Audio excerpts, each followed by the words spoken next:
नस्ल का है। इसे बचपन में ठीक सींच दिया जाए तो फिर जीवन पर्यंत इनको पुनः पुनः सींचने की जरूरत नहीं पड़ती है।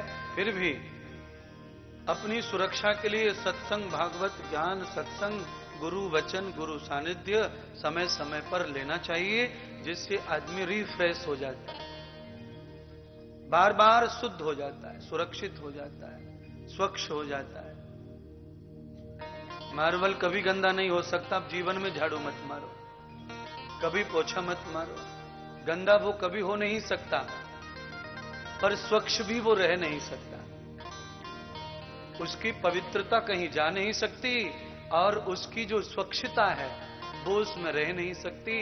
इसलिए पवित्रता तो अजन्मी है, पर उसकी जो स्वच्छता है वो अजन्मी नहीं है, उसका जन्म होता है। और जिसका जन्म होता है उसे बार बार रिफ्रेश होना पड़ता है। मार्बल को रोज झाड़ू मारो, पोछा मारो तो वो स्वच्छ लगती है। पवित्र तो वो है ही अंदर से, पर उसकी स्वच्छता का ध्यान रखें। ये धरती माता पवित्र है, पर ये स्वच्छ नहीं कर रह रही है। ऊपर से इसका जो स्वरूप है वो हम लोगों ने इसे बिगाड़ दिया है। तो इसको ही पवित्र करने का आंदोलन चला हुआ है। चाहे कथा के माध्यम से ले लो, यज्ञ के माध्यम से, नदियों के माध्यम से, या फिर सरकार के माध्यम से। गंगा भी पवित्र है, नदी जमुना पवित्र है, कृष्णा पवित्र है, धरती पवित्र है, वायु खुद से पवित्र है, पर वो हमारे प्रदूषण की वजह से अस्वच्छ हो गई है। आप आत्मा से आप पवित्र हैं, पर शरीर से आप गंदे हो जाते हैं। इसीलिए स्नान करना पड़ता है, सुबह कपड़े भी बदलने पड़ते हैं, आंख साफ करनी पड़ती है, दांत साफ करना पड़ता है, मल मूत्र के स्थान को साफ करना पड़ता है, क्योंकि पवित्र होके भी स्वच्छ नहीं रहता। इसीलिए रोज रोज इसके साथ में व्यवहार करना पड़ता है, इसकी पवित्रता को कायम रखने के लिए। इसलिए अपने जीवन को, अपने राष्ट्र को पवित्र रखने के लिए ये सत्संग आदि यज्ञ का आयोजन करना पड़ता है। तम गति पुरुषम आत्मनम यथम सिद्धिम।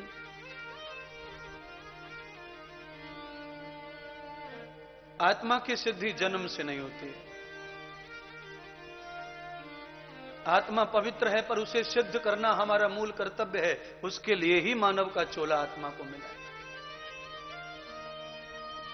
नहीं तो किसी दूसरे शरीर में जाने में हानि कुछ नहीं। भैंस बन के भी आनंद की जिंदगी गुजारी जा सकती है, जिसमें 1 रुपए का कोई धोखा नहीं है। मनुष्य के जीवन में रोज धोखा है। आप छोटी सी गलती कर दो, कानून आपके पीछे पड़ जाता है। भैंस के पीछे कोई कानून नहीं पड़ता, चाहे किसी के भी खेत में कूद पड़े। 2-4 डंडों की बात है, पिटाई हो सकती है, पर कानून उसे तकलीफ दे सकता नहीं। आपके हाथी आ जाए, गुस्सा हो जाए, आपके सुंदर से महल को तोड़ दे, तो आप कुछ नहीं कर सकते उसका। कोई कुत्ता आके आपके घर में टांग उठा के मूत्र कर दे, आप कुछ नहीं कर सकते उसका। कोई कानून ऐसा नहीं है जो आप उसे जेल भेज दें, वगैरह वगैरह। इसीलिए सारे संसार के जितने शरीर है सभी स्वतंत्र हैं आनंद भोगने में। केवल मनुष्य ही आनंद भोगने में स्वतंत्र नहीं है, ये परतंत्र है, मजबूर है, आनंद को खोजता रहता है, कहीं मिल जाए।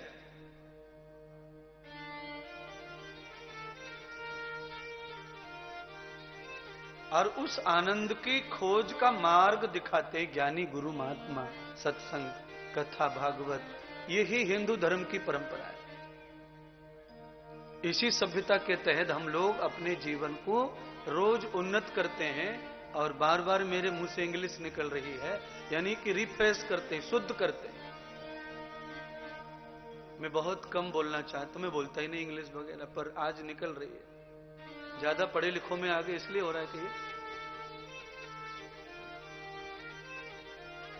कभी देख, जो माहौल है ना, उसको देख के कभी कभी आदमी की विचारधारा भी बदल जाती है।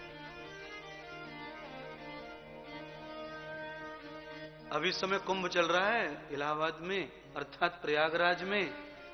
तो आप कितने भी नालायक हो, पर अगर आप वहां पहुंच जाएंगे तो आपके मुंह से कुछ न कुछ अच्छा निकल जाएगा।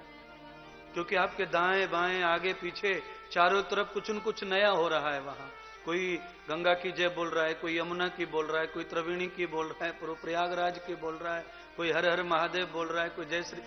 तो किसी न किसी का प्रभाव जीवन पर पड़ जाता है, तो हमारी नास्तिक बुद्धि भी आस्तिक हो जाती है। माहौल देख करके ये बदलाव आता है।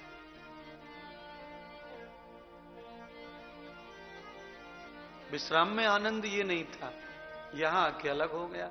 विश्राम कर रहे थे कल, अलग था। दोनों जगह का माहौल अलग है। गुणवत्ता में परिवर्तन नहीं आता, स्थान कितने भी बदल जाए, पर गुणवत्ता वही रहती है। कितने सारे प्रांतों में एक महीने में हम भ्रमण कराए, पर हमारी गुणवत्ता में परिवर्तन नहीं आएगा। माहौल बदलते हैं रोज। बंबई का माहौल अलग था, दिल्ली में माहौल अलग था, इंदौर का माहौल अलग था, ये छत्तीसगढ़ का माहौल है, ग्रामीण यहाँ का माहौल अलग है। तो सब जगह एक महीने का ही आनंद हमने लिया, एक महीने में यहां तक पहुंचे आप तक, तो ये सब जगह अलग माहौल होता है, पर गुणवत्ता कभी कम नहीं होती। ब्रह्मांड में दूध कहीं भी ले जाओ, पूरे जगत में जहां चाहे वहां दूध ले जाओ, पर उसकी गुणवत्ता सेम टू सेम रहती है। माहौल के हिसाब से दूध का भोग बदलता है। जहां बहुत अंग्रेजी लोग हैं, वो दूध का भोग बदल देते हैं, चाय में डाल देते हैं। सब्जियों में भी दूध डालते हैं अंग्रेज लोग। उसको देख के हमारे यहां भी बहुत सारी सब्जियां दूध से बनने लगी हैं। बहुत सारी सब्जियों में दही पड़ता है, छाछ पड़ता है। ये सब माहौल की वजह से होता है। संस्कृति हम जिस प्रकार की, शर्मा जी, सब लोग कानों से अच्छे हैं।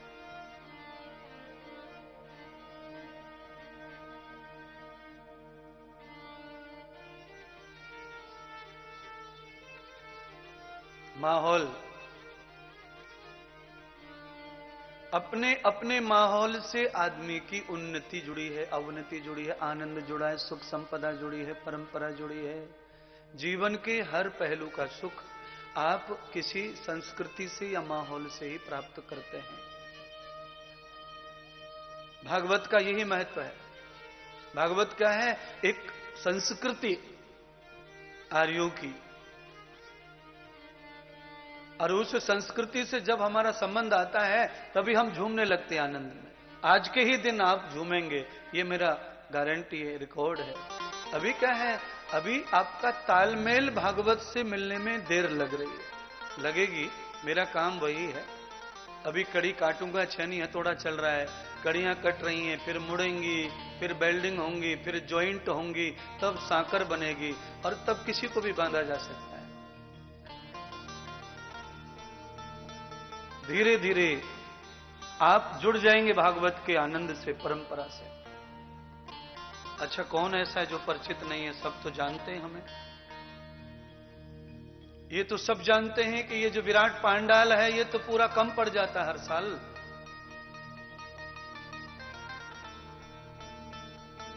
पर माहौल खड़ा करने के बाद ही होता है ये सब।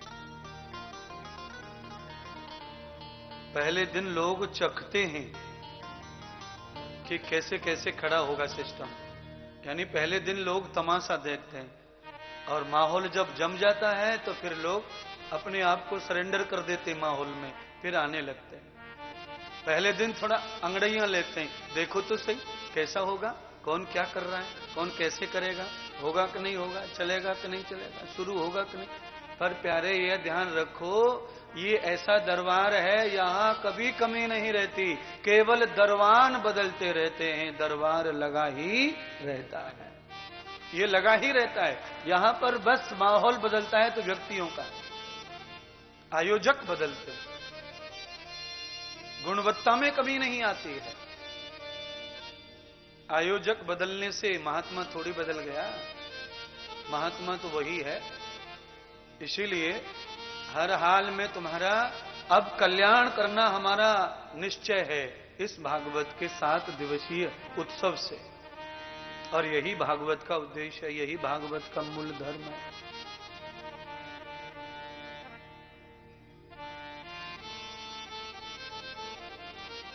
इसलिए प्रयत्न यही होना चाहिए आपके जीवन से कि मानवता का श्रृंगार कभी छूट न जाए। मैंने आपको दो तरह से आज परेशान किया है। एक तो मैंने आपको कहा कि आपसे तो पशु अच्छा है, जिसे कोई परेशान नहीं करता। हमारे तो बच्चे भी हमें परेशान करते हैं, ये ध्यान रखना आप। हमें बच्चों का टेंशन है, बच्चे हमें तकलीफ भी देते हैं, और हम बच्चों को न जाने कहां पहुंचाना चाहते हैं, ये हमारी मूर्खता है। पर बाकी हमारे अलावा जितने जीव हैं उनमें कंपटीशन नहीं अपने बच्चे को ऐसे पकड़ने का कि मैं कहां ले जाऊं अपनी औलाद। ये सारी अज्ञानता मानव समाज में है कि कंपटीशन में पड़े सबके सब, ऐसा बच्चा हो, ऐसा बच्चा हो, ऐसा बच्चा हो। तो ये सब ऐसे वैसे में खुद भी तकलीफ में रहते हैं और बच्चों को भी तकलीफ में रखते हैं। बाकी सब महिमा सब संसार की मैंने कह दी आपसे। तम गति पुरुषम यथा मेध श्रुति न व्यापकम। भैया ये 10-12 लोग थोड़े आगे आ जाओ ना, आगे आ जाओ। ये तो भागवत है, चुनाव जब होगा तब अलग अलग हो जाना। हाँ, इधर आओ, इधर कुर्सी के पास में आओ, खाली जगह भर दो, कैमरे में आना चाहिए आपको। थोड़ा सा आगे बुला लीजिए चंद्रकांत जी। हाँ, यहां बुलाइए, जहां आप खड़े हैं वहां बिठाइए। हाँ, छत्तीसगढ़ का कलर इतना पक्का है कि ये कैमरे में आना ही चाहिए। ये दिखने को होना कम से कम 200-150 देशों में। अच्छा, वैसे साउथ अफ्रीका वाले तो अपना भाई मानेंगे तुमको, उनके साथ मैच हो जा रहा सिस्टम। मजाक मजाक में देखो आपकी स्तुति की जा रही है, प्रशंसा की जा रही है, क्योंकि आपके स्वरूप को देख के भगवान श्याम सुंदर की याद आती है। तम गति पुरुषम तथा मेधस्थ योगम प्रियात्मना। भगवान का प्रिय रूप है ये, और आप हैं कि पीछे पीछे खिसक रहे। अच्छा बताओ, सही बताओ, इस व्यासपीठ से 2-2 हजार रुपए के नोटों की वर्षा होती तो पीछे कौन रहता, आगे कौन रहता, ये बताओ। है जो जो जो थोड़ी बहुत जगह दिख रही है, यहां पे मारा मारी हो जाती। पर चलो ठीक है, मैं तो आपको खाली याद दिलवा रहा हूं। 2000 का नोट भले ही लालच में ज्यादा हो, पर वो बिना खर्च हुए रह नहीं सकता। पर भागवत का धन ऐसा है कि ये खर्च करके भी खर्च होता नहीं है, ये परम धन है। इसीलिए इसके लिए पीछे नहीं, आगे। आज के दिन ही बुला रहा हूं, कल तो धक्के पड़ेंगे तुमको। हटो पीछे, हटो पीछे, एक दिन की बात है।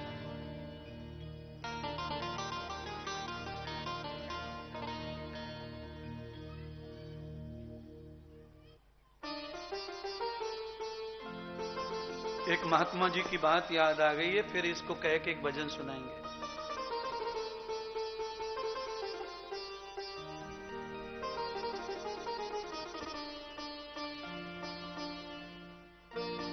एक महात्मा जी शमशान में कहीं सो रहे थे। यहां से प्रारंभ करते हैं आपके ज्ञान को।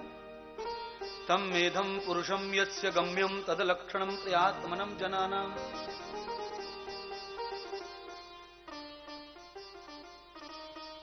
शमशान में सोने हुए महात्माओं को देखा पारवासियों ने। आप लोगों में से कोई महात्मा पहुंचे और उन्होंने बाबा को जाकर कहा, बाबा कुछ ओढ़ने को लाऊं, बिछाने को लाऊं? आप कहां धरती में ठंडी में सो रहे हो, आपके पास कुछ ओढ़ने को बिछाने को नहीं है। महात्मा ने कहा, तुम्हें नहीं दिख रहा है, मेरे पास में सब कुछ है। और भैया भगवान ने मेरे साथ में मेरा बिछोना, मेरे तकिया, मेरा बिस्तर भेजा हुआ है। आदमी को समझ में नहीं आया तो महात्मा से पूछा, महात्मा जी कुछ दिखाई नहीं दे रहा, आप तो नंगे उघाड़े पड़े जमीन पर। महात्मा ने अपना सीधा हाथ गर्दन के नीचे लगा रखा है, धरती पर लेटे हुए हैं। तब उन्होंने कहा, धरती ओढ़न धरती बिछावन, धरती का सिरहाना। अरे महात्मा जी, ये तो ज्ञान की बात है, पर सच में आपके पास नहीं ओढ़ने को लाऊं क्या? और फिर आप ऐसा करो कि आप यहां क्यों रह रहे? जहां सब लोग रहते हैं आप वहां चलो, हम अपने घर पे जगह दे देंगे आपको। आप वहां रहिए, वहां लोगों से मिलो, लोग आपसे मिलेंगे। अच्छा, महात्मा जी ने पूछा कौन कौन मिलेगा गांव में? तो ठेका पार वाले ने कहा वो मिलेगा, वो मिलेगा, फलाना ढिकाना ढिकाना। आज मिलेंगे, फिर कल भी। महाराज कल का नहीं बता सकते, किसी को कोई काम होगा, कोई जा भी सकता है, कोई इधर जाएगा, कोई उधर जाएगा, कोई उधर जाएगा, कोई उधर जाएगा। तो महात्मा जी ने कहा कि सब लोग इधर उधर जाएंगे तो हम कहां कहां किसी को ढूंढेंगे। इसीलिए ए भैया यजमान, तुमने हमसे कहा गांव में सब लोग मिलते हैं, वहां चलो, पर सब लोग गांव में कभी नहीं मिलते, क्योंकि वो भी इधर उधर भटकते हैं। एक बात हम पूरी तरह जानते हैं कि धीरे धीरे करके पूरा गांव ही शमशान आ जाएगा। इसीलिए हमें नहीं, वो ही लोग हमसे आके मिलेंगे और परमानेंट हमारे पास हो जाएंगे। कोई फिर कहीं जाएगा नहीं, आएगा नहीं। इसीलिए हमें संसार नहीं, हमें शमशान ही प्रिय है। अब आप कल्पना करो महात्मा क्या बताना चाहते हैं।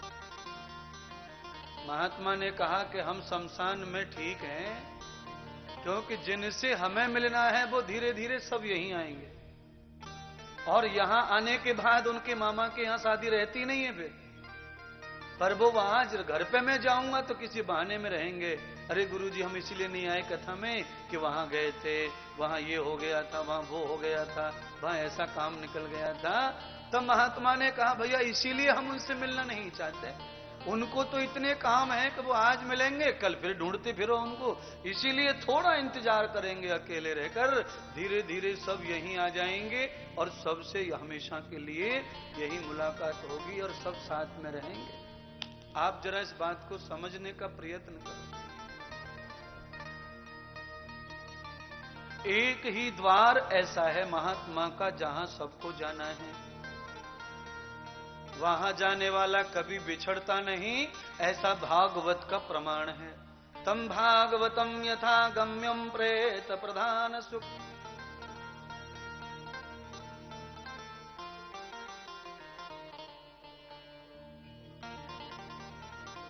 आत्मदेव के पुत्र धुंधकारी प्रेत बन गए, और उस प्रेत की वजह से ही पूरी भागवत की रचना हुई, ऐसा कहें आप। प्रेत की वजह से पूरी भागवत प्रखर हो गई, प्रसिद्ध हो गई। तम गति पुरुषम तदा भागवतम तपुन्या अहम। जिसका जितना पुण्य प्रकट होता है, भागवत कानों में उतनी ज्यादा पड़ती है। देखिए, आप बाजार जाइए, आपके पास में जितना पैसा है, थैला आप उतना सामान से भर सकते हैं। 5 रुपए हैं तो थैला बड़ा भर नहीं सकते। आपके पास जितना खर्च करने को है, पूजा है, एनर्जी है, पुण्य है, धन है, भागवत के ऋषि कहते हैं आप उतना सामान ले सकते हैं। और मैं कहता हूं कि आपके पास में जितना पुण्य का धन है, आप उतना ही भागवत धन भर सकते हैं। तम भागवतम यथा पुण्यम फलश्रुति ही। भागवत पिछले पुण्यों का ही फल है जो हमें श्रवण करने को या आयोजन करने को मिलता है। जो व्यक्ति कभी पुण्य नहीं करते, उनको यह सौभाग्य कभी नहीं मिलता है। जो व्यक्ति करते रहते हैं, चाहे छोटा ही सही, पर उन्हें यह सौभाग्य पहले से ही मिलता रहता है। मैं कई लोगों को पहचान रहा हूं यहां, जो हर आयोजन में हैं, इसीलिए पहले दिन से उन्हें भाग्य मिला कि भगवान की आवाज उनके कान तक पहुंच रही है। ये परम धन, परम पुण्य, परम गति करने वाला यश धन है। भागवत धन भक्ति कर्म वैराग्य का धन। भोग केवल प्रकृति पे होता है, और केवल प्रकृति में भाग्य नहीं रहता। भाग्य पूरे भूमंडल में कहीं भी भोगना पड़ सकता है। 3 लोक 14 भवन में भाग्य का फल कहीं भी प्राप्त होता है। पर भाग्य का निर्माण केवल एक ही लोक में होता है, जो लोक आप जहां बैठे हो, धरती लोक। कर्म लोक, भाग्य लोक, पुण्य लोक, मृत्यु लोक, यही लोक सर्वश्रेष्ठ है जहां आदमी कर्म कर सकता है।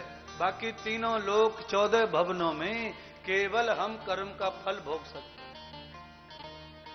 पाताल में जाकर आप कर्म नहीं कर सकते, वहां भोग सकते हैं। बोलिए, पाताल में कछुआ रहता है, मछली रहती है, वो क्या कर्म करते हैं? वो केवल फल भोग रहे हैं। जिसके किए हैं, किए का परिणाम मछली भोग रही है, उसका कोई उद्योग नहीं है। वो दिन भर खाना और पचाना, यही दो काम करती है। खा लेती, भूख लगती है तो अपने से छोटी मछलियों को खा जाती है और उनको दौड़ दौड़ कर पचाती रहती है। बस यही जीवन है उसका, इसको भोग कहते हैं। तन्पा समीर भिरन घिरो घृतेन वर्धयामसि ब्रयक्षो छायाहमृतम। तन्त्वा घृतम वेद का मंत्र है ये। इस मंत्र के द्वारा ये भगवान बोध करा रहे इंसान को। ये मानव, छायामृतम, जब तेरे पुण्य बढ़ेंगे तब तुझे भगवान की छाया प्राप्त होगी, जो अमृत के समान है। तन्त्वा समीर भिरन घृते घृतो वर्धया मसी। वर्धया वर्धया, वर्धया माने बढ़ेगा, मसी माने नित्य। भगवान की कृपा नित्य बढ़ेगी तेरे ऊपर। कब? जब तू पुण्य पर पुण्य, पुण्य पर पुण्य कमाता बैठेगा, तब।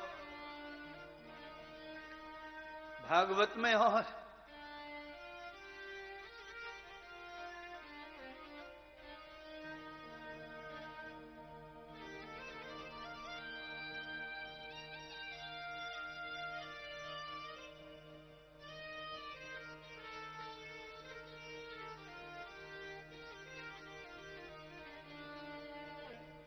इसलिए भागवत के द्वारा ही एक सुंदर से पद को गाया है हमने। उस पद में भी आपके जीवन का रहस्य छुपा हुआ है।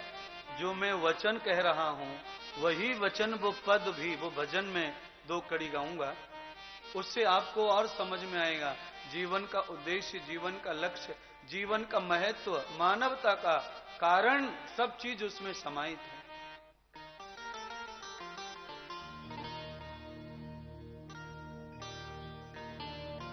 अब तो भजन कर भाई रे, तेरी बीती उमरिया, बीती उमरिया, तेरी बीती उमरिया। अब तो भजन कर भाई रे, तेरी बीती उमरिया। अब तो भजन कर भाई रे, तेरी बीती उमरिया। अब तो भजन कर भाई रे, तेरी बीती उमरिया। बीती उमरिया, तेरी बीती उमरिया, बीती उमरिया, तेरी बीती उमरिया। अब तो भजन कर भाई रे, तेरी बीती उमरिया। अब तो भजन कर भाई रे, तेरी बीती उमरिया।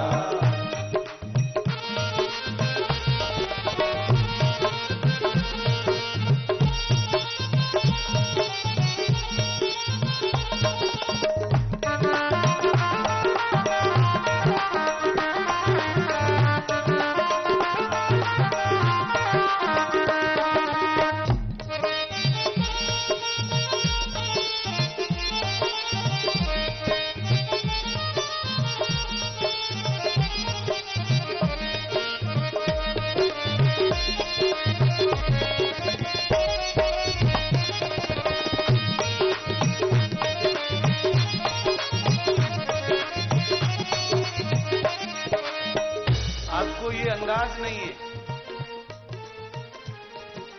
भजन की महत्ता क्या है। चटकोले वाले भजन नहीं है ये, चेतना है इनमें। जागृत कर रहे हैं हम आपको। आप कह रहे हैं महाराज 3-4 बरस से तो आपके साथ ही हैं हम, इसीलिए तो मैं आपको समझाना चाहता हूं, आप हमारे हैं। बहुत गई थोड़ी रही अब ये हूँ बीती जात। पहली साल आया था ना, ज्यादा दिन नहीं हुए, तब कई लोगों के बाल काले ही थे। अभी मैंने देखा तो यहाँ सफेद, यहाँ सब, ये क्या हो गया है? मेरे जो की त्यों आपके घट बढ़ रहे हैं। अब तो भजन कर भाई रे तेरी बीती उमरिया, अब तो भजन कर भाई रे तेरी बीती उमरिया, बीती उमरिया तेरी बीती उमरिया, बीती उमरिया तेरी बीती उमरिया, अब तो भजन कर भाई रे तेरी बीती उमरिया, अब तो भजन कर भाई रे तेरी बीती उमरिया।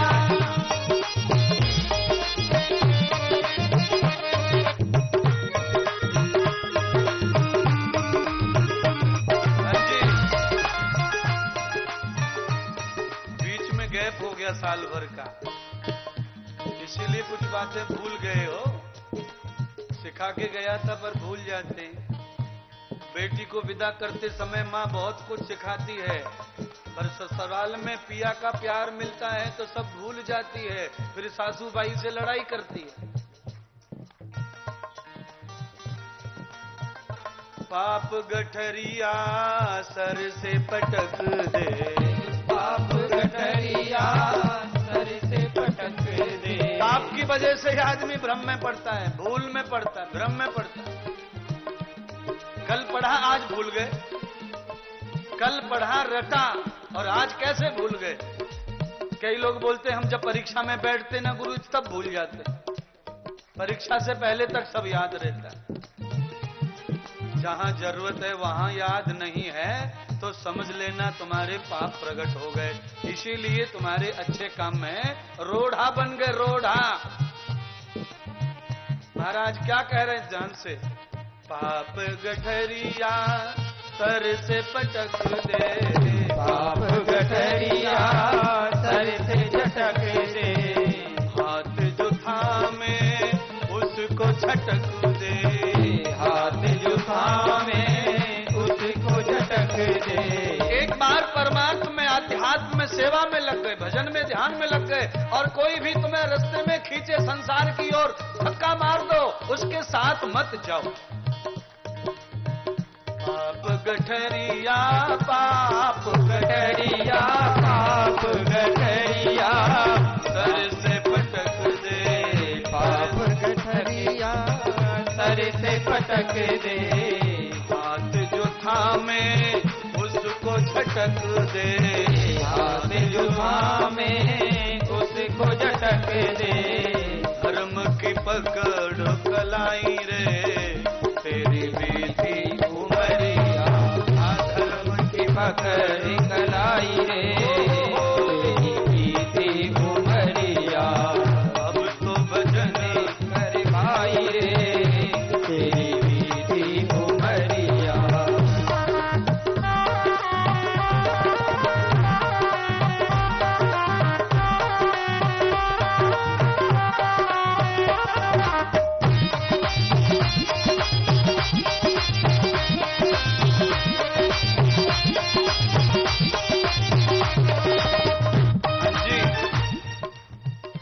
साल में संकल्प लिया है कि नाचेंगे नहीं, हो सकता है लोग बदलते, नई साल में तुमने भी कुछ छोड़ा होगा तो छोड़ा होगा।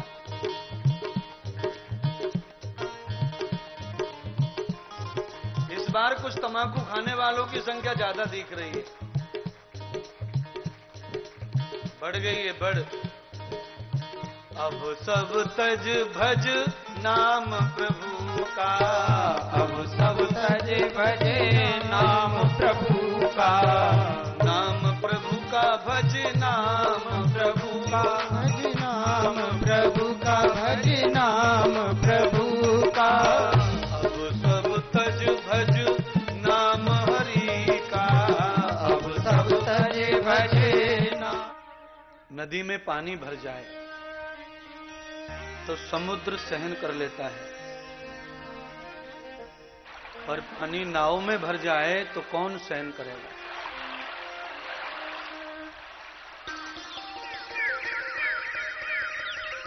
ज्ञानी लोग कहते हैं कि जब नाव में पानी भर जाता है तो फिर उस पानी को खाली करने के लिए व्यक्ति को एक हाथ नहीं, दोनों हाथों से पानी को उलीचना चाहिए और उसे खाली करना चाहिए। जैसे नाव में पानी भरता है तो नाव डूबने की ओर जाती है, उससे बचना है तो दोनों ही हाथ लगाकर जल्दी से नाव को खाली करना है।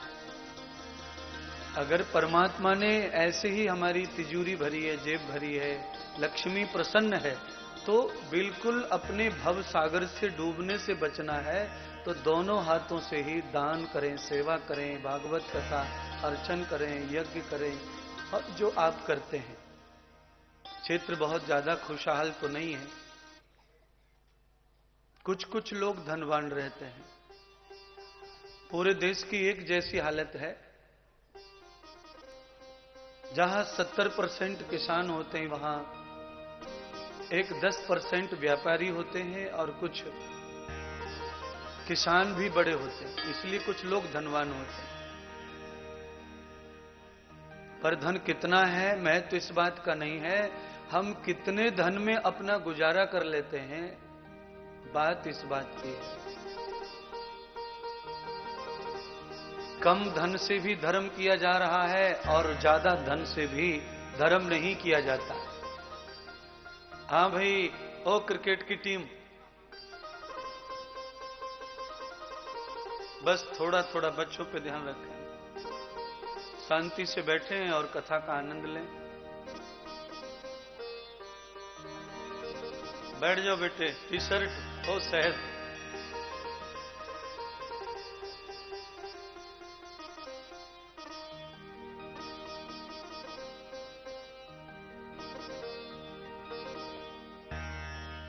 थोड़ी सी एकाध व्यक्ति जरा समझदारी के साथ बच्चों को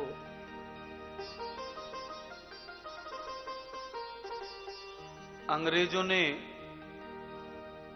जिस नीति का प्रयोग किया था वो नीति कभी कभी उद्दंड बच्चों में भी करनी चाहिए, यानी फूट डाल दो बच्चों में, उनको संगठन तोड़ दो तो फिर सब ठीक हो जाता है। बच्चों का जो संगठन है वो ऊधम को जन्म देता है। इसलिए भागवत में इस बात का प्रमाण मिलता है भगवान की बाल लीलाओं से। मैया यशोदा ने ये फॉर्मूला अपनाया संगठन तोड़ने का, और इन्हें इस बात का ज्ञान था कि इन छोटे छोटे ग्वाल वालों की मित्रता को खत्म किया जाए, जिससे हमारे बाल कृष्ण और बलराम दोनों ऊर्ध्वंग न बने और उद्दंड न बने और वो कुशल रहें, अपने पिता का नाम ना बिगाड़ें। इसलिए मैया ये सब लीलाएं कर रही थी। सत्संग में, धार्मिक अनुष्ठान में ये बच्चे तो ठीक ठाक हैं, पर पेट का बालक भी आना चाहिए, हम तो ये चाहते हैं, पर संयम भी चाहिए साथ में। ये कथा राष्ट्र निर्माण के लिए है, संस्कारों को जन्म देने के लिए है, तो संस्कारों की कमी तो बच्चों में पाई जाती है, और उनमें ही जो संस्कार कम रह जाते हैं तो मृत्यु पर्यंत वो संस्कार पुनः जन्म नहीं लेते। इसलिए याद रखिए, जिन पेड़ों पे फल आना शुरू हो जाता है उनका बहुत ट्रीटमेंट नहीं होता। हमने बहुत बगीचे देखे आम के, बड़े हो गए पेड़ और फल आ रहे हैं, तो फिर उनका बहुत ज्यादा इलाज नहीं होता है, उन्हें प्रकृति के हाथ में छोड़ दिया जाता है। हवा पानी समय पर ग्रहण करते हैं और समय पर फलित होते रहते हैं। ऐसा ही मानव जीवन की